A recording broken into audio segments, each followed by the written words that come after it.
سلام له خورشید د 11 بجو خبرونو ته ښه راغلاست. د بدخشان کوهستان ولسوالۍ د طالبانو له لوري سقوط شوه. د دغه ولایت د ولایتي شورا غړی سردار سروري وایي دغه ولسوالۍ له 3 ورځو مقاومت او د مرستندویو ځواکونو د نه رسېدو له امله تېر ماښام د طالبانو له لوري نیول شوې ده. خو تر اوسه د بدخشان امنیتي مسؤلینو د دغې پیښې او له امله د اوښتې مرګ ژوبلې په اړه څه نه دي ویلي. له دې سره سم د فراه د امنیه قومندانۍ د ترهګرۍ پر وړاندې د مبارزې مدیریت مرستیال ووژل شو. دا کس چې عبدالجلال نومېده تېره ورځ کله چې غوښتل له دندې د کور پر لوري ولاړ شي د فراه ښار د درېیمې ناحیې په شاوخوا سیمو کې د نامعلومو وسلوالو لوري په نښه او وژل شوی دی. د فراه د والي ویاند وایي بریدګر له پیښې وروسته په تېښته بریالي شوي دي. د ننګرهار سیمهیز مسؤلین وایي د طالبانو په یو برید کې د افغانستان بانک د تورخم څانګې مشر او یو بل کارکوونکی وژل شوي او یو بل یې ټپي دی. دغه پیښه تېر ماښام نږدې 2 بجې د تورخم جلالاباد پر لویه لار د بټي کوټ ولسوالۍ په شینوارو کلا سیمه کې هغه مهال رامنځته شوه چې طالبانو غوښتل د پولیسو پر یوې پوستې برید وکړي خو نښې خطا وتې او له لارې څخه تېرېدونکی موټر ولګېد.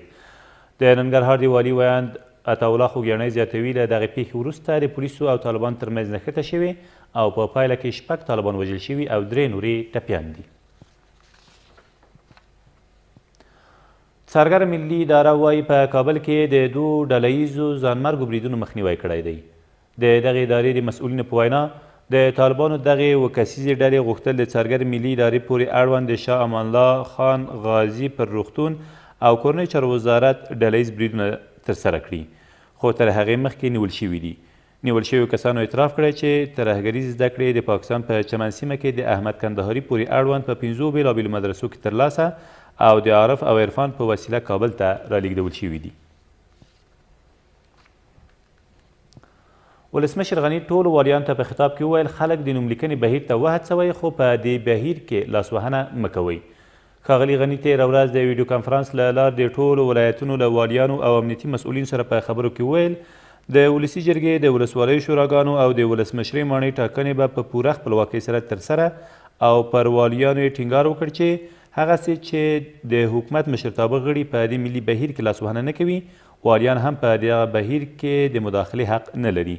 د نوموړي په وینا د ولسمشرۍ راتلونکي ټاکنې به د اساسي قانون له مخې چې د راتلونکي کال په لومړیو کې ټاکل شوي هم ترسره شي.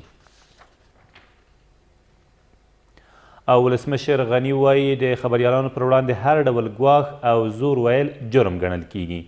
ښاغلي غني د ټولو ولایتونو له ملکي او پوځي مسؤلینو سره د ویډیو کنفرانس له لارې همداراز لارښوونه وکړه چې له خبریالانو او څېړونکو سره د معلوماتو د شریکولو په برخه کې همکاري وکړي او هغوی ته د سلیقوي چلند پرته یو شان معلومات ورکړي.